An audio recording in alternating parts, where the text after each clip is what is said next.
अजंता खाने को बनाए रंगीन, खूबसूरत और आकर्षक। बेकिंग पाउडर और फूड कलर्स की दुनिया में 60 वर्षों का विश्वास। अजंता।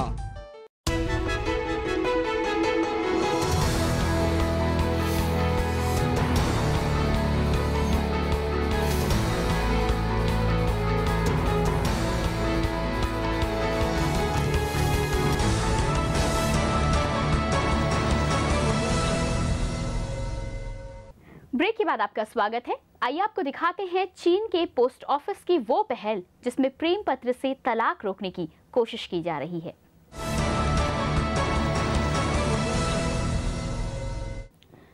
चीन के पोस्ट ऑफिस ने नवविवाहितों की जोड़ी को सलामत बनाए रखने के लिए एक नायाब तरीका ढूंढा है, जिससे कि चीन में लगातार हो रहे तलाक को कम किया जा सके। इसी पर देखिए हमारी ये खास रिपोर्ट।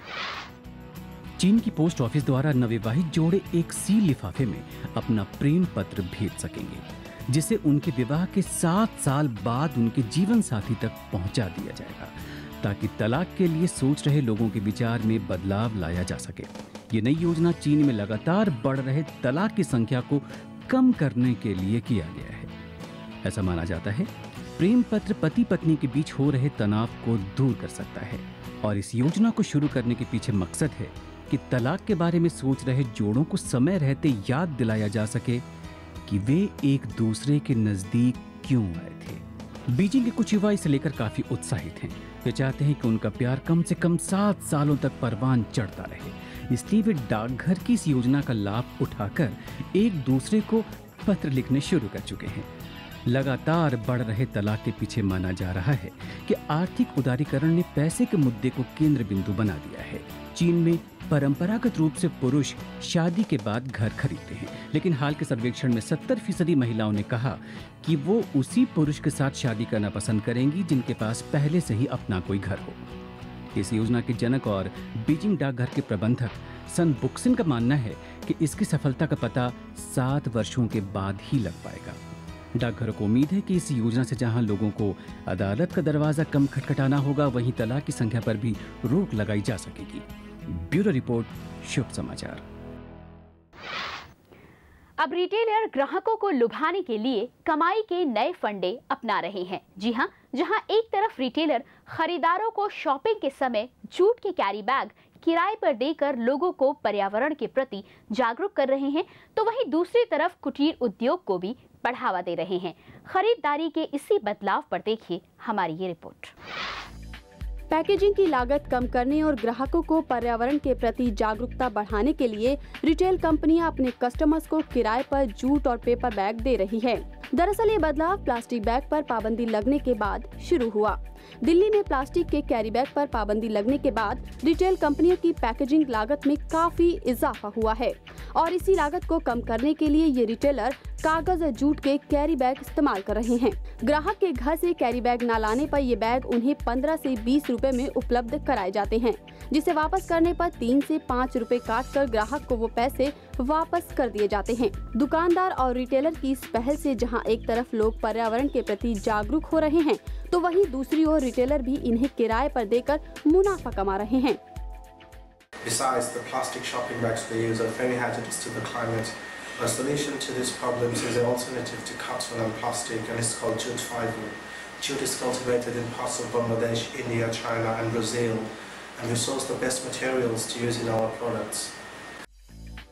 कैरी बैग उपलब्ध कराने से बैग बनाने वालों और ग्राहक दोनों को फायदा होगा। पेपर और जूट बैग के इस्तेमाल से हजारों लोगों को रोजगार के अवसर तो प्राप्त हो ही रहे हैं, साथ ही कुटीर उद्योग को बढ़ावा भी मिल रहा है। इस तरह की छोटी छोटी पहल को देखकर हम ये कह सकते हैं कि आज हर कोई पर्यावरण के लिए जागरूक हो रहा है, और इको फ्रेंडली होना अब फैशन नहीं बल्कि हमारी जरूरत बन गया है। ब्यूरो रिपोर्ट, शुभ समाचार। अगर आपको भी मंडी से सब्जी खरीद कर लाना झंझट लगता है, तो अब आप खुश हो जाइए। जी हाँ, कामकाजी लोगों को सहूलियत देने के लिए बाजार ने ऑनलाइन सब्जी की सुविधा शुरू की है। ऐसे में जहां एक तरफ इस कारोबार से कामकाजी परिवारों को सुविधा मिली है, तो वहीं दूसरी तरफ किसान भी वेबसाइट के जरिए उत्पाद बेचकर खासा मुनाफा कमा रहे हैं। बाजार की इस नई पहल पर देखिए हमारी ये रिपोर्ट। आज की इस भागती दौड़ती जीवन शैली में इंटरनेट हमारी जरूरत बन चुका है। ऑनलाइन शादी, ऑनलाइन शॉपिंग जैसी कई सुविधाओं के बाद अब बाजार ने आपके लिए ऑनलाइन सब्जी का भी विकल्प ढूंढ निकाला है। ऑनलाइन सब्जी के इस बाजार की शुरुआत तब हुई जब भारतीय प्रबंधन संस्थान अहमदाबाद के पूर्व छात्र आक्रोश शर्मा ने सब्जी का खुदरा कारोबार चलाने के लिए सूरत में ऑनलाइन सब्जी स्टोर खोला। शर्मा ने एक ऑनलाइन सब्जी मंडी बनाई जहां ग्राहक ताजा सब्जियों के दाम देखकर उनका ऑर्डर दे सकते हैं। शर्मा की इस पहल से महानगरों के लोगों की जीवन शैली काफी सरल हो गई। इसके बाद तो इंटरनेट पर मानो ऑनलाइन सब्जी मंडियों की बाढ़ सी आ गई। आज सब्जी एक नेसेसिटी का आइटम है, इसलिए उसको जो इंस्टीट्यूशनल ग्राहक है या जो वर्किंग हाउसवाइफ है, वर्किंग कपल्स हैं, उन लोगों के लिए ऑर्डरिंग करना या खरीदना एक पेन है आज। तो उनको हमने ऑप्शन दिया कि आप 24 घंटे में जब आपको टाइम मिले तब आप आराम से लॉग इन करिए, सिलेक्ट कीजिए आपको क्या बनाना है, क्या रेसिपी, आप आराम से सोच के ऑर्डर कीजिए एंड आपको जब चाहिए उस टाइम पे हम आपको डिलीवरी पहुंचाएंगे। आक्रोश शर्मा के इस प्रयास से प्रेरित होकर पुणे के किसानों ने भी ऑनलाइन सब्जी बेचने का कारोबार शुरू किया। यहाँ के किसानों ने सब्जियों की बिक्री के लिए डायरेक्ट टू होम का मॉडल अपनाया, जिसमें वे बिचौलियों और रिटेलरों से दूरी बनाकर उत्पाद सीधे उपभोक्ता को बेच फायदा कमा रहे हैं। ऐसे में कहना गलत नहीं होगा कि इंटरनेट के इस युग में किसानों की जिंदगी में व्यवसाय के नए द्वार खुल रहे हैं। ब्यूरो रिपोर्ट, शुभ समाचार। दुनिया भर में मशहूर पुष्कर का पशु मेला शुरू हो गया है। ये मेला 3 से 10 नवंबर तक चलेगा। इस मेले में राजस्थान की संस्कृति की अनोखी झलक देखने को मिलती है। इस मेले को देखने के लिए देश के साथ ही साथ विदेशियों का भी जमावड़ा लगा रहता है। आइए आपको ले चलते हैं ब्रह्मा जी की नगरी पुष्कर में, जहां पर इन दिनों मेला लगा हुआ है। राजस्थान स्थित पुष्कर तीर्थ न केवल ब्रह्मा जी के धरती पर इकलौते मंदिर के लिए जाना जाता है, बल्कि इस तीर्थ स्थल का प्राकृतिक सौंदर्य और धार्मिक वातावरण में मेले का आयोजन इसकी सुंदरता में 4 चांद लगा देता है। पुष्कर मेला विशेष रूप से ऊंटों के क्रय विक्रय के लिए प्रसिद्ध है। इस मेले में पशुपालकों को विभिन्न नस्ल के पशु उपलब्ध होते हैं। पुष्कर में प्रतिवर्ष 2 बड़े मेलों का आयोजन किया जाता है। पहला मेला कार्तिक मास की शुक्ल पक्ष की एकादशी से शुरू होकर कार्तिक मास की पूर्णिमा तक रहता है, जबकि दूसरा मेला वैशाख मास के शुक्ल पक्ष की एकादशी से लेकर पूर्णिमा तक रहता है। इन मेलों की शुरुआत पुष्कर झील की छतरी पर ध्वजारोहण और महाआरती से होती है। अंतर्राष्ट्रीय ख्याति प्राप्त पुष्कर मेले में राजस्थान की लोक संस्कृति की झलक दिखाई देती है। इस धार्मिक मेले के अंतिम दिन तीर्थ नगरी पुष्कर में लाखों की संख्या में लोग आते हैं। मेले में शामिल होने आए लोग पुष्कर की पवित्र झील सरोवर में स्नान कर स्वयं को धन्य मानते हैं। इस मेले की प्रतीक्षा केवल भारत के विभिन्न राज्यों के निवासी ही नहीं, बल्कि America, France, Britain, Spain, Germany, Australia और पोलैंड के निवासियों को भी रहती है। मेले में राजस्थान की लोक सांस्कृतिक के रंगारंग कार्यक्रम और अलग अलग तरह के झूले लोगों को सदा से ही अपनी ओर आकर्षित करते रहे हैं। मेले के दिनों में ऊंट और घोड़ों की दौड़ खूब पसंद की जाती है।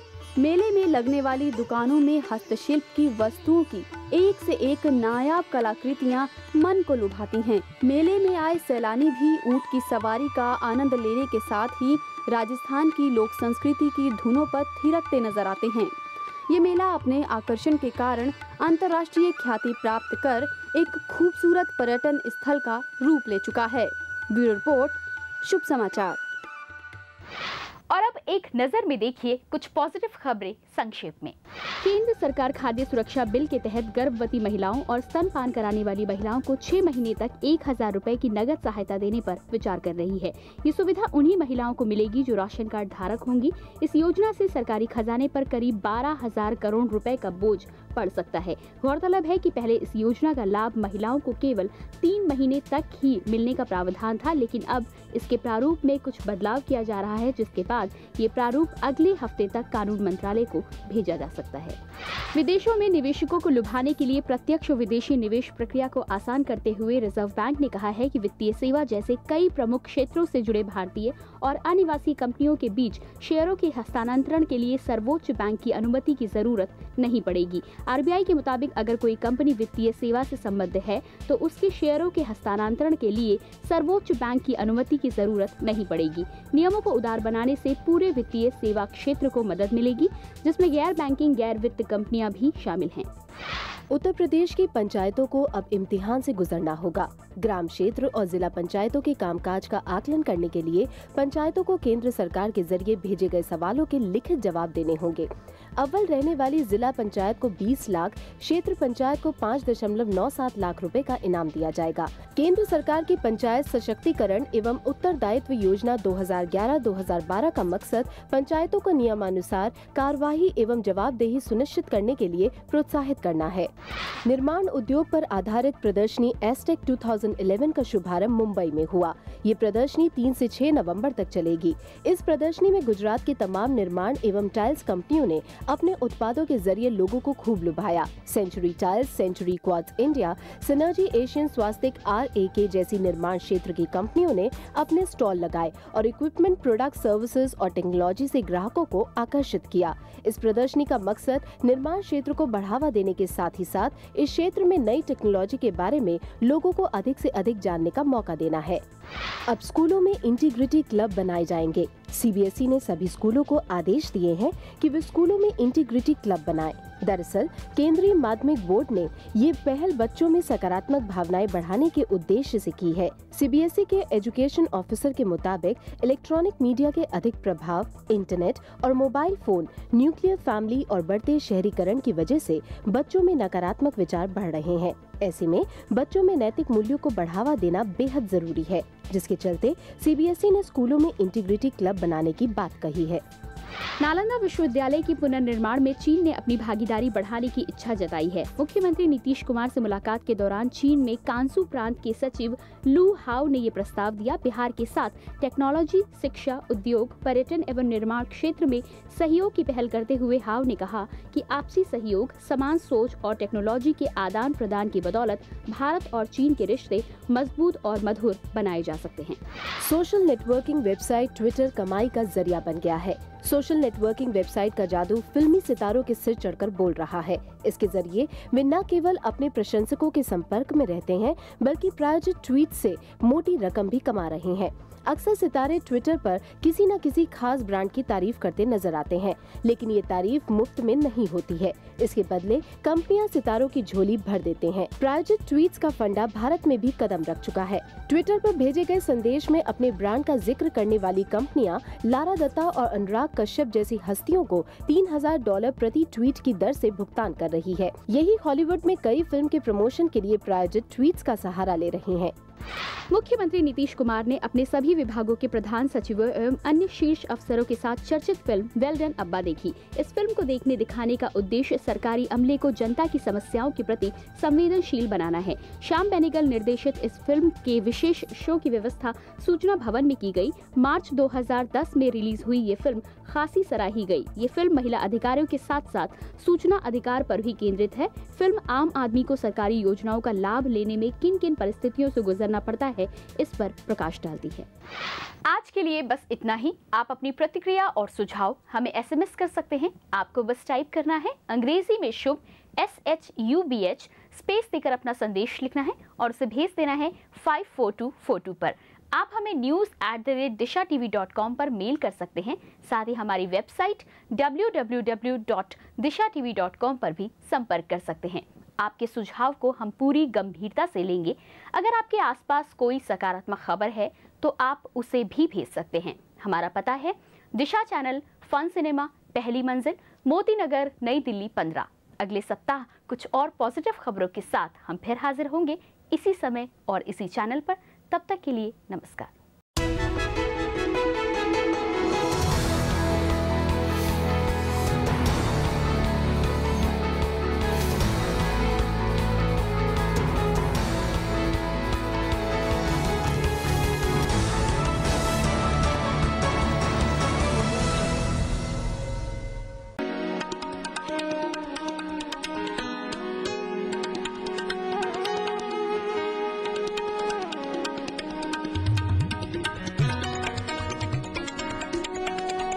आप देख रहे हैं दिशा चैनल।